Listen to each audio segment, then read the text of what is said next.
Hello everyone, welcome to my channel.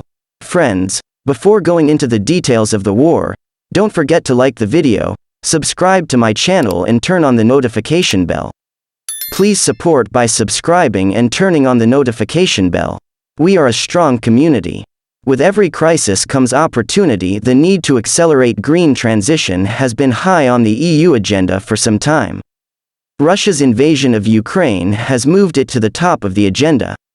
With the Russian invasion of Ukraine and its tragic impacts, Central and Eastern Europe, has been thrust into the global spotlight. We are at an inflection point. The decisions made in the next 6 months in response to the current geopolitical and economic challenges will shape the region for years to come in many areas, including sustainability. The good news is that after trailing behind global numbers, our region has been making up ground in recent years when it comes to sustainability. The 2021 edition of the PwC CEO survey shows that executives in our region have been catching up with their global peers when it comes to making decarbonization commitments. The percentage of CEOs in that have made a carbon-neutral commitment exactly matches the global figure, at 26%. However, when it comes to more ambitious net zero commitments, the percentage in still remains slightly lower, at 19% compared to 22% globally. The dial has definitely moved up regarding where CEOs in the region stand on mitigating climate change.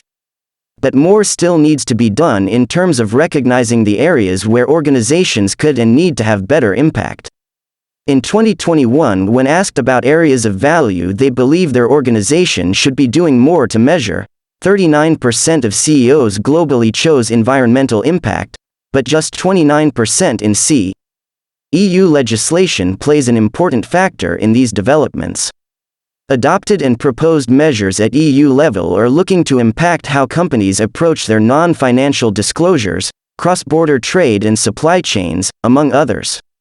And their effect will not be limited to the EU countries, but could carry over to surrounding non-EU states in the region as well. The need to accelerate green transition has been high on the EU agenda for some time, with the European Green Deal serving as its focal point.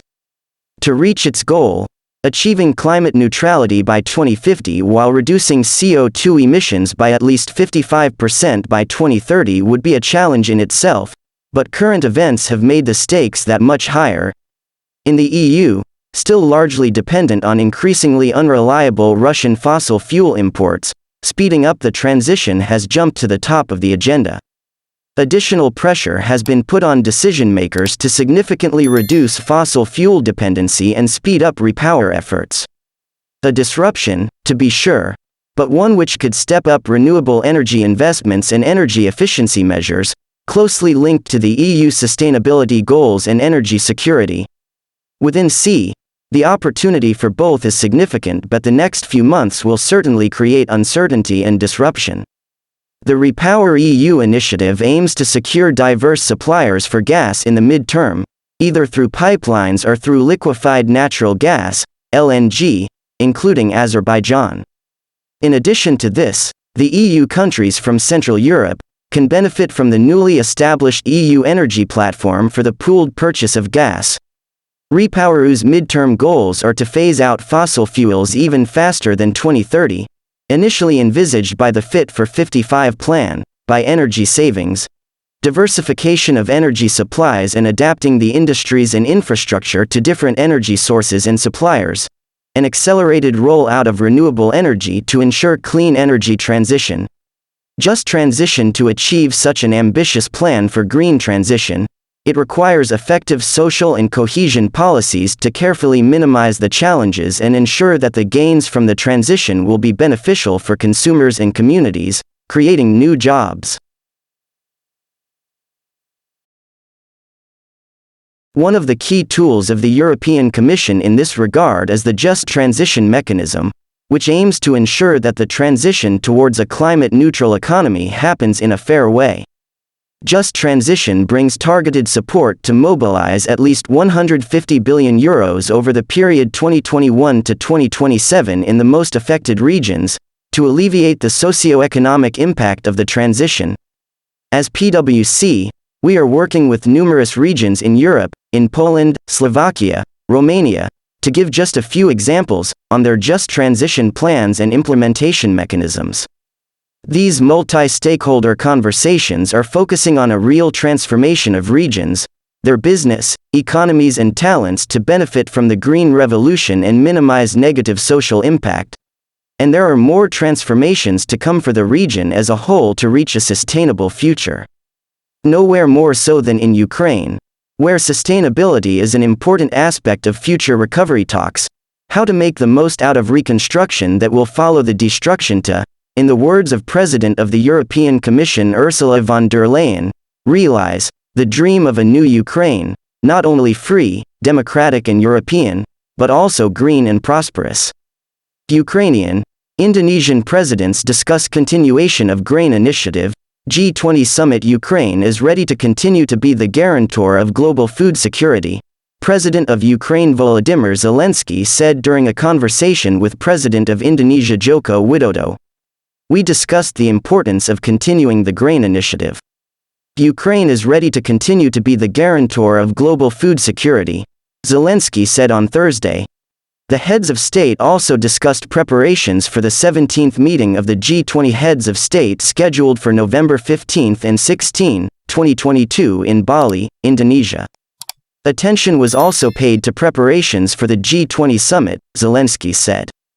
UN Security Council rejects Russia's call to probe debunked U.S.-Ukraine biological weapons claims. United Nations. The UN's 15-nation Security Council voted down on Wednesday a proposal by Russia to create a commission to investigate Moscow's unsubstantiated claims of a joint U.S.-Ukrainian military biological program. Russia has leveled allegations since March that programs in Ukraine sponsored by the U.S. Defense Department were in violation of the Biological Weapons Convention, an international law regulating weaponized toxins.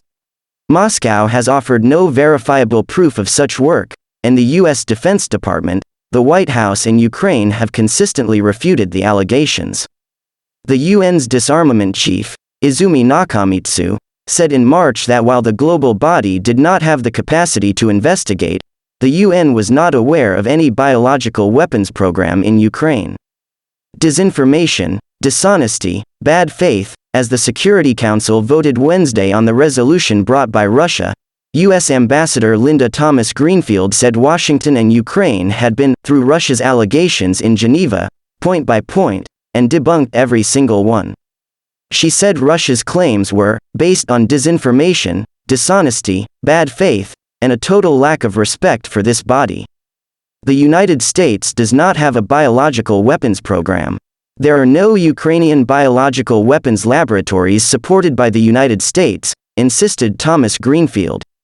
During a series of UN meetings prompted by the Russian allegations, the U.S. has described the non-military biological labs it has supported in Ukraine since the 1990s, including one called the Biological Threat Reduction Program, that was created to disassemble the former Soviet Union's programs, to reduce legacy threats from nuclear, chemical, and biological weapons left in the Soviet Union's successor states.